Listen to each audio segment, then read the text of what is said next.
मैं हूं मोहम्मद तारिक।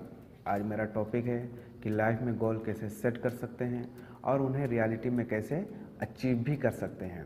चलिए मैं अपनी गुफ्तगू की शुरुआत एक सवाल से करते हैं, जिसके लिए मेरे साथ मेरे हमशक्ल मोहम्मद तारिक साहब तशरीफ़ फरमा हैं।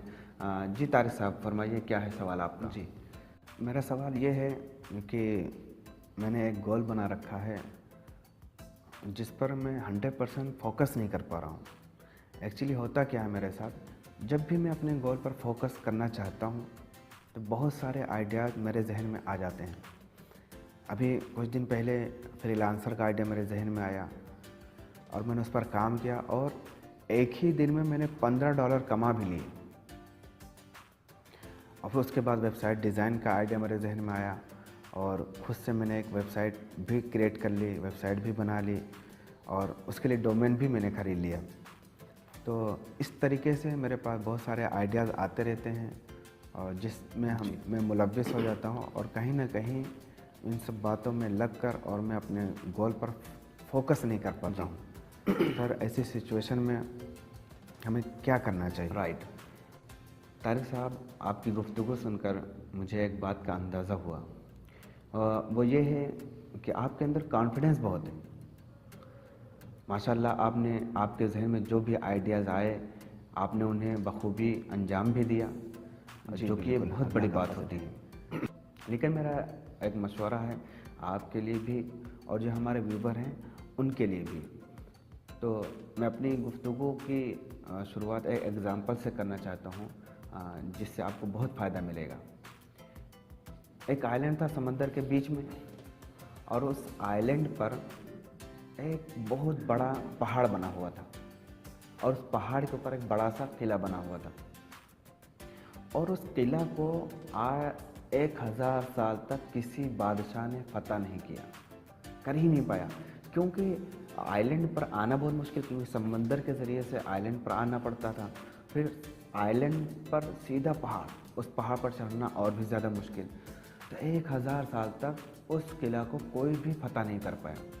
लेकिन एक राजा डिसाइड करता है और कहता है कि मैं इस किला को फतह करूँगा। राजा अपनी सेनाओं को लेकर आइलैंड पर आ जाता है और अपनी सारी की सारी नाव आइलैंड पर लगा देता है। रात का वक्त हो जाता है। राजा सोचता है कि थोड़ा आराम कर लेंगे और सुबह अटैक करेंगे। सारी सेना आराम कर रही होती है।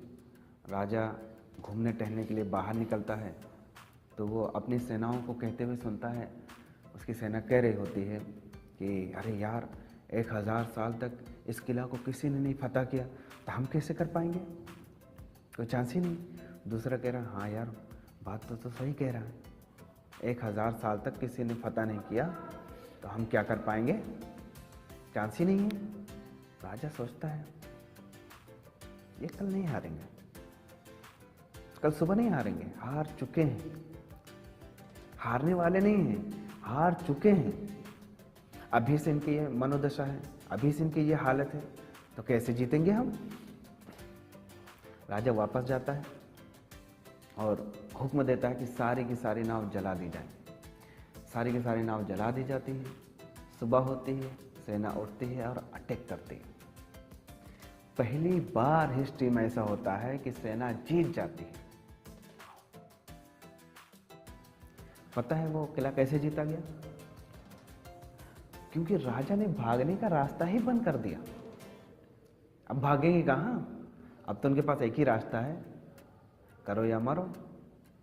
ठीक इसी तरह हमारे साथ क्या होता है, हम गोल तो रख लेते हैं लेकिन साथ ही में भागने का रास्ता भी तैयार रखते हैं। अरे यार, ये नहीं हुआ तो ये कर लेंगे, ये नहीं हुआ तो वो कर लेंगे। आपने एक नहीं 50 रास्ते रखे होंगे भागने के लिए।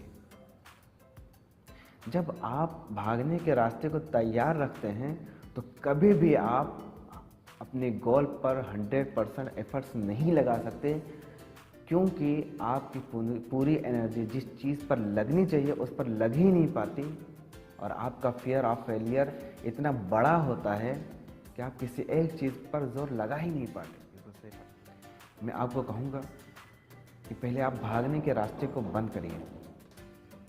आपने जिस चीज़ को सोच लिया है उस पर जोर लगाइए, ज़रूर कामयाबी मिलेगी। जी बिल्कुल, मैं इंशाल्लाह आपकी बात पर अमल करने की कोशिश करूँगा और आपसे बातें करके बहुत मुझे खुशी हुई। फिर इंशाल्लाह किसी दूसरे सवाल को लेकर मैं आपके पास हाज़िर होऊंगा। तब तक के लिए